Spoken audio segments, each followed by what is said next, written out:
Hello, everyone. Welcome to the Center for Spiritual Living Victoria. My name is Carrie Hunter, and I'm the Senior Director at the Center. And it's lovely to welcome you here today. If you've been watching these recordings before, by that, around the 1st of September, you'll know that my theme this month was Happy New Year, which seems a little odd in September, except that September for me has always seemed like the beginning of a new year. And I know that it has to do with that was, back to school time. And everything seemed fresh, and I was excited about learning. And so I decided to take that approach to the talks that I was going to give this month.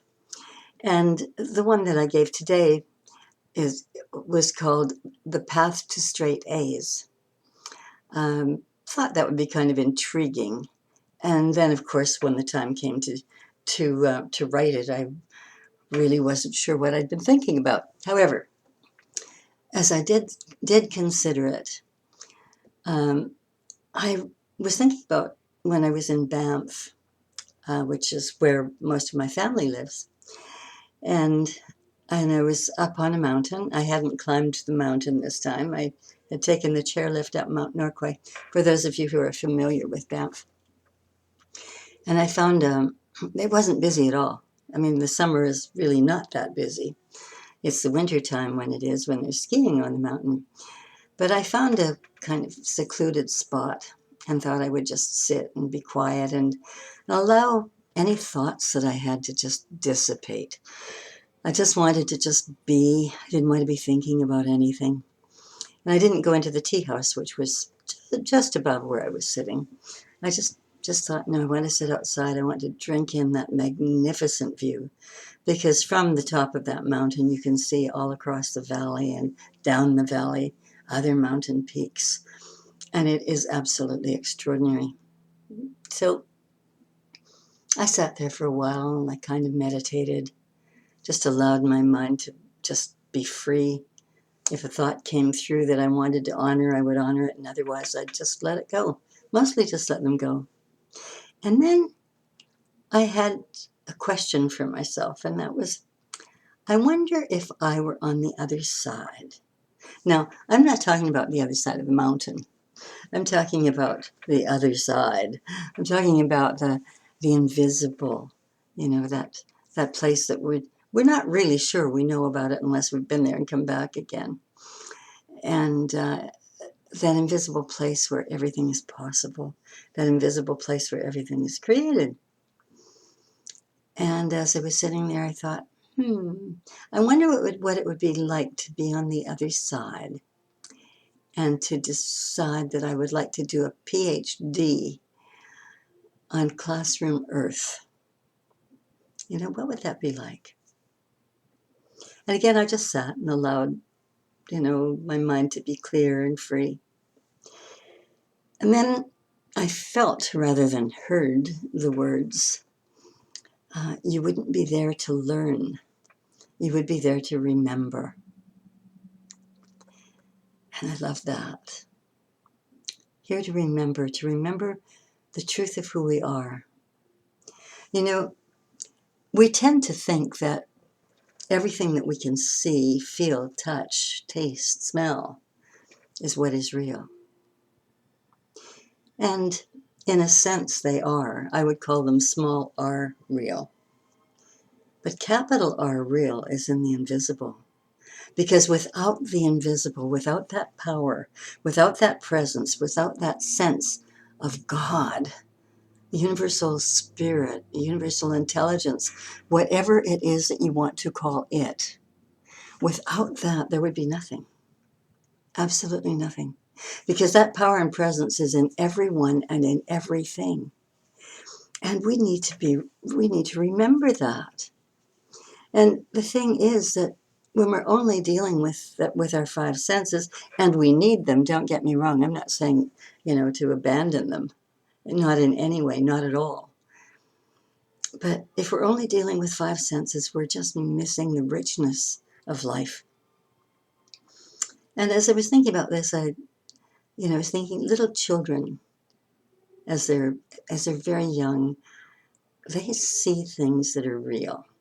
I was told long ago that with new babies or fairly new babies, someone else's baby, if you're looking at that baby and thinking how cute it is and so on, you'll notice that that baby is mostly looking just above your head. And I was told that that's because babies see auras. I mean, who knows? How do they figure that out? I don't know. There probably is some scientific way of figuring that out now. But I thought, isn't that interesting? They see beyond what we see. Although there are some people who can see auras. So I thought about this and I thought, I've always believed that we were born knowing, that we were born remembering the other side. We were born remembering the truth of who we are, that we're spirit, having human experience. We are born with all this knowledge because our connection with God is so recent, and our connection with the other side, and whatever that looks like, whatever it is, that we know it. And there are so many children today, as you must be aware, who are born, who are prodigies. They're absolutely extraordinary. They can do extraordinary things. They're 4 or 5 years old and they're playing classical music on a piano or a violin, or they're wonderful artists or writers or musicians, singers, whatever it happens to be. I don't remember ever seeing this kind of thing when I was a child, and certainly not as a young adult. But I do remember, one of my grandsons, my elder grandson, when he was little, I remember him saying, shh, listen to my power. I want to learn to use my power. He was about 2 then. He spoke very early. And he always talked about his teachers, his spirit guides. And with most children, they forget by the time they're maybe between 5 and 7, and some go on to 11, and he went on to 11. And one night we were talking about spiritual things and what his teacher was teaching him. And his teacher's name was Dodis. And then I had a question the next morning, and I said, Jake, I'm just curious about something Dodis said to you. And he said, who's Dodis? And I was shocked, and I said, well, your teacher. I said, last night we were talking about, and I told him about part of the conversation, and he was looking at me, kind of squinting his eyes and saying, well, it sounds kind of familiar, but I don't really know. I don't know what you're talking about. And I felt so sad, because he had such a rich spiritual life. And then all of a sudden it was gone. And I was thinking about Paramahansa Yogananda. That's always such a mouthful for me. But that he talked about Maya, Maya. And he said that was the veil. And that there comes a point in our lives when we're quite young where the veil comes down.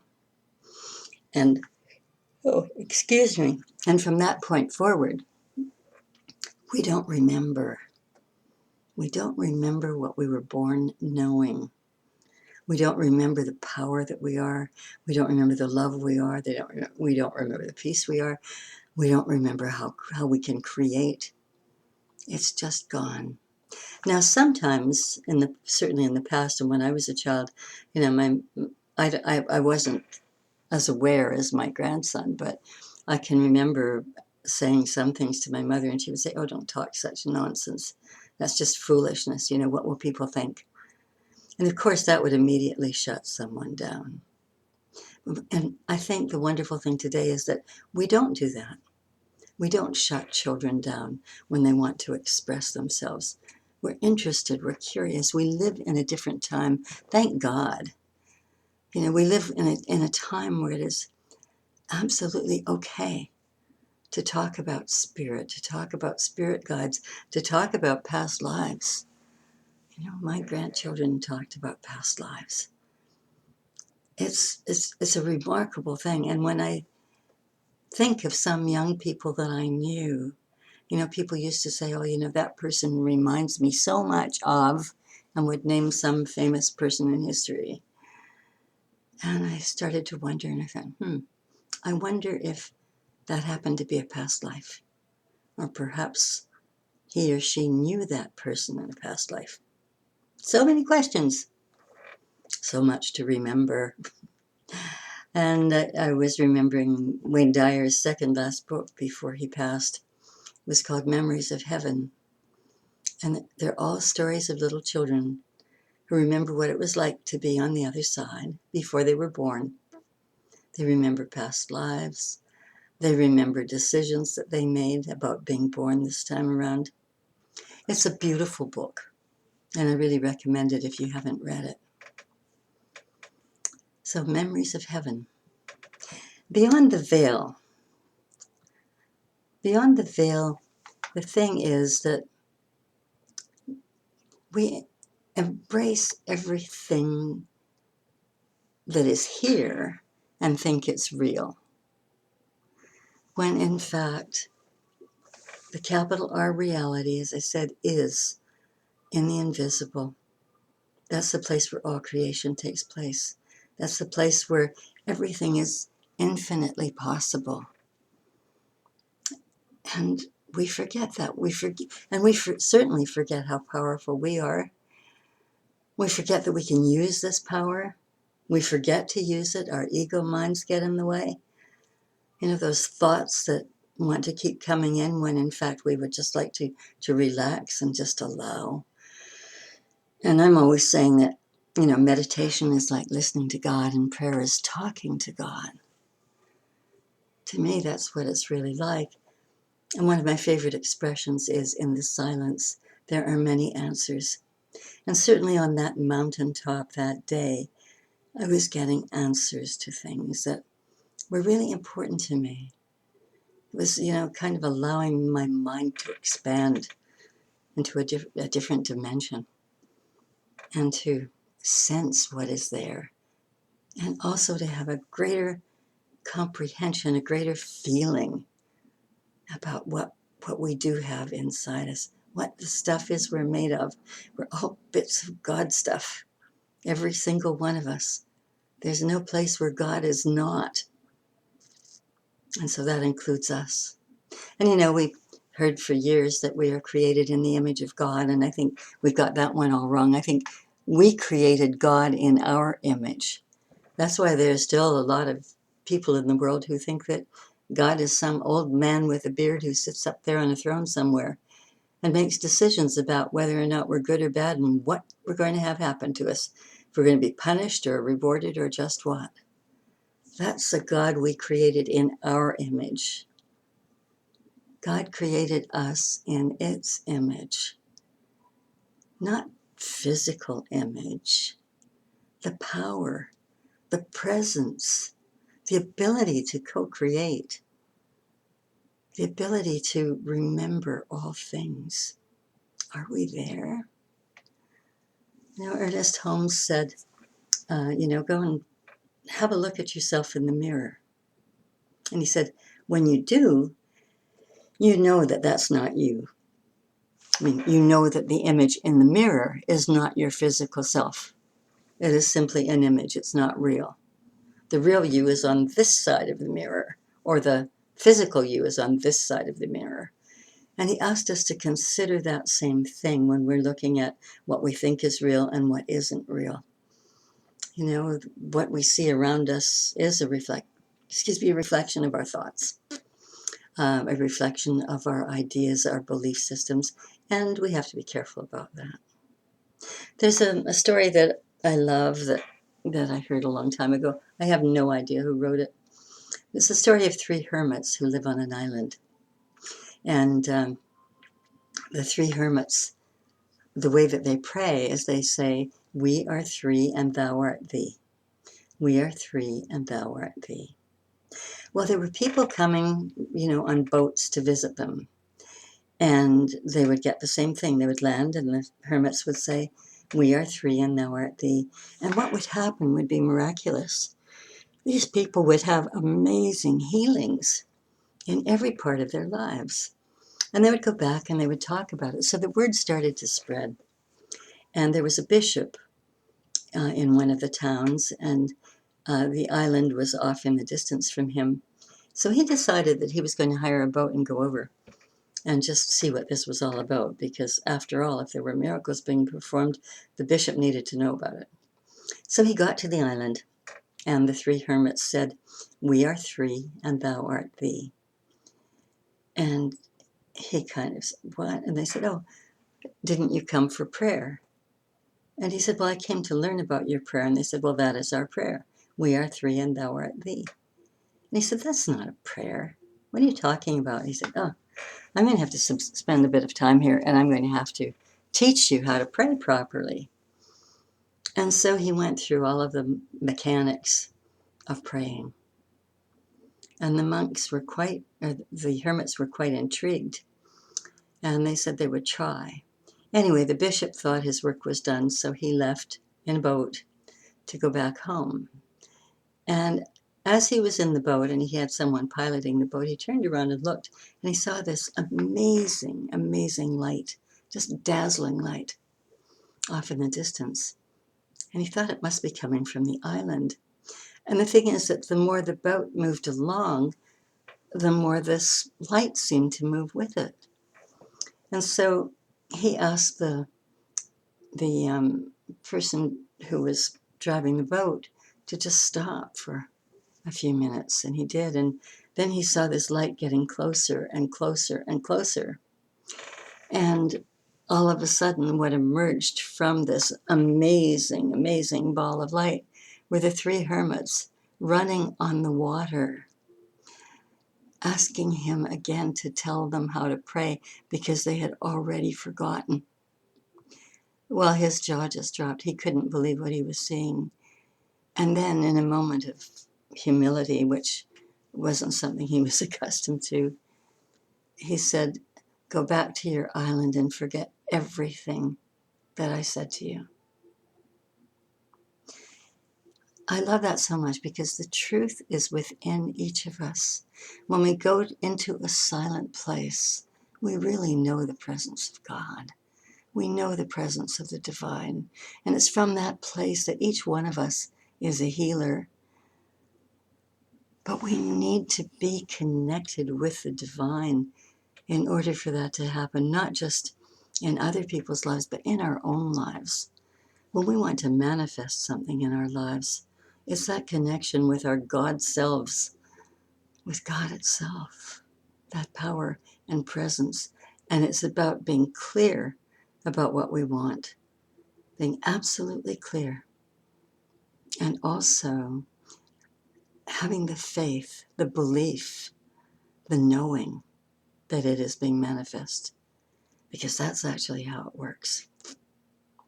You know, how often do we say, "Oh, I can't do that," or "I can do that," depending upon what it is?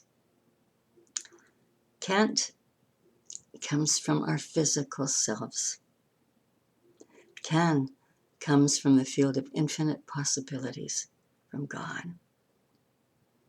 I still remember after Barack Obama was elected, I think it was about a day or two later, and there was this little African American boy.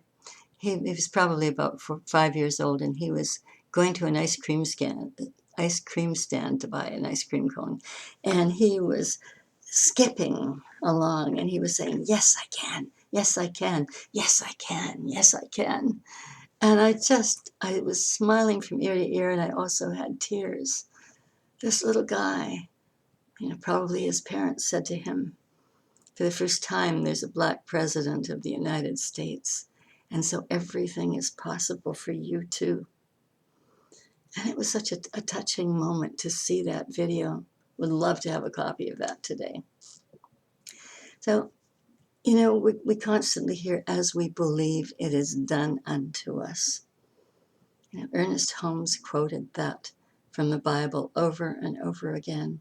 "For as ye believe, it is done unto you." As we believe. What is it we believe? And the thing that he has always said is that love is the opposite of fear. Love is the most powerful of any emotion that we can have. Love conquers all. The answer to every problem is love. And as I was thinking about that, I was remembering listening to an interview on public radio in the United States.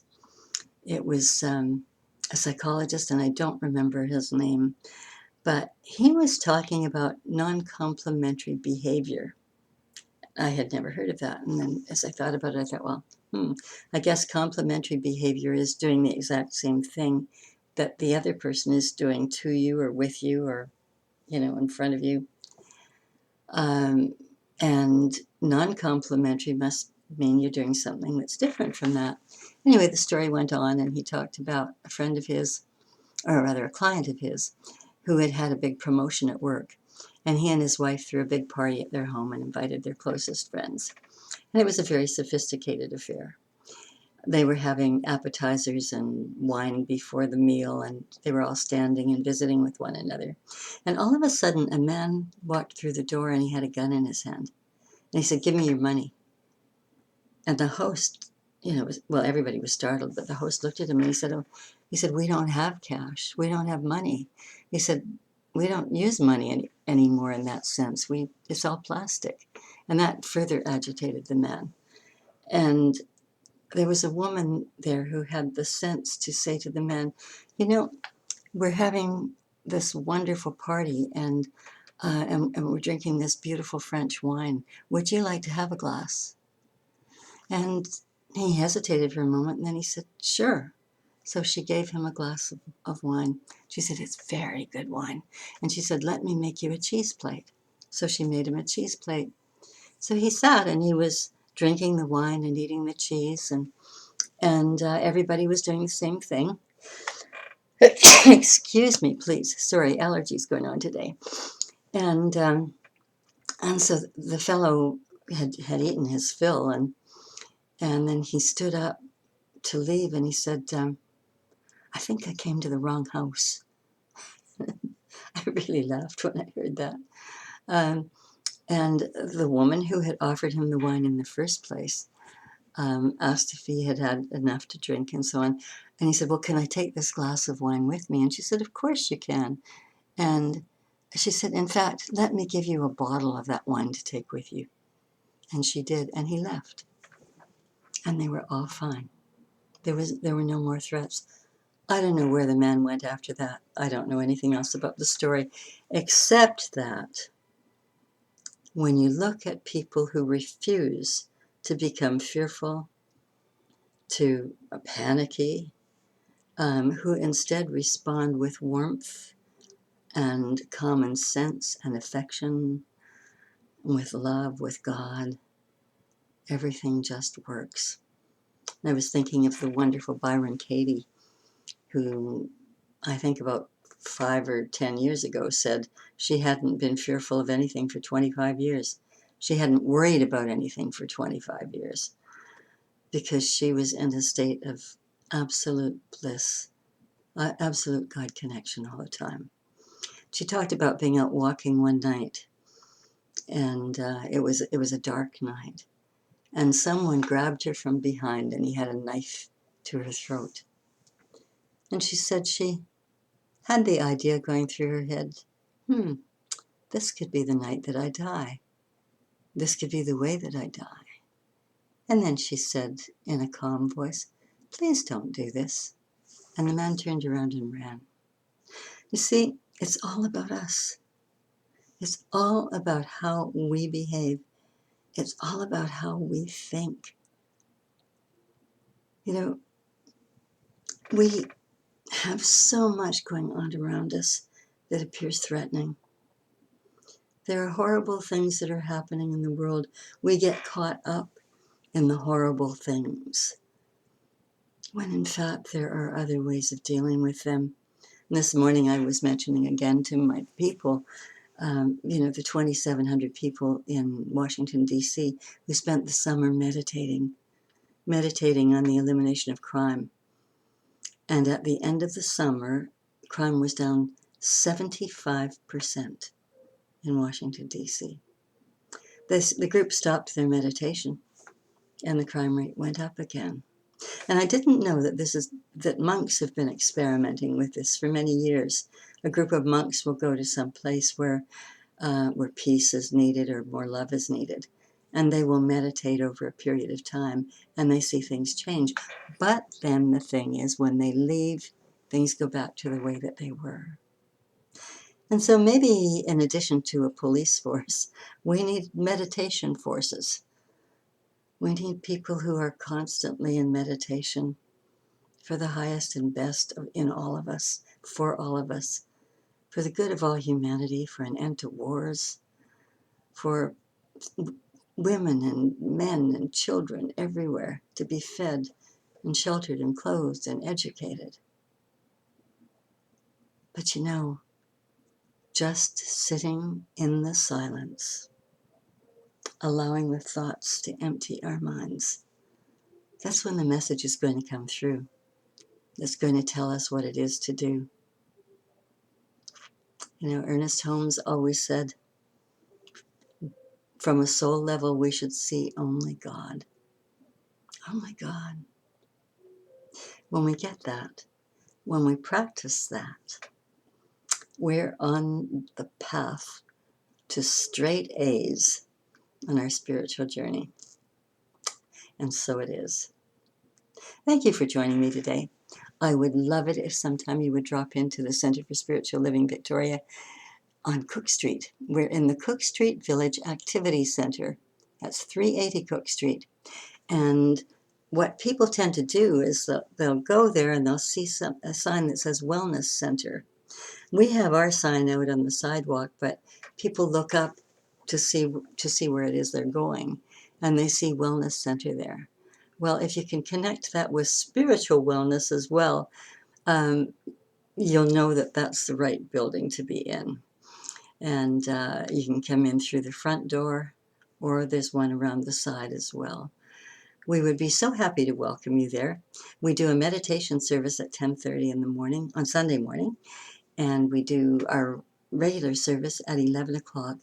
And then most of us get together in the same room and have tea and coffee and goodies, in the time after service.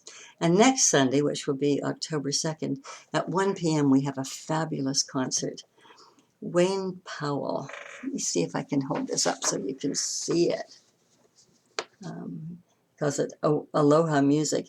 Wayne Kealohi Powell, obviously from Hawaii, is going to do a concert at 1 o'clock at our center. And we would love it if you would join us.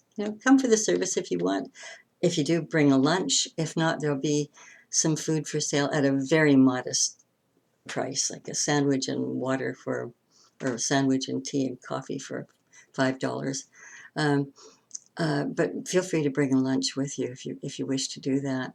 And then just come and enjoy this beautiful spiritual man who has a voice like an angel and who writes music of all kinds.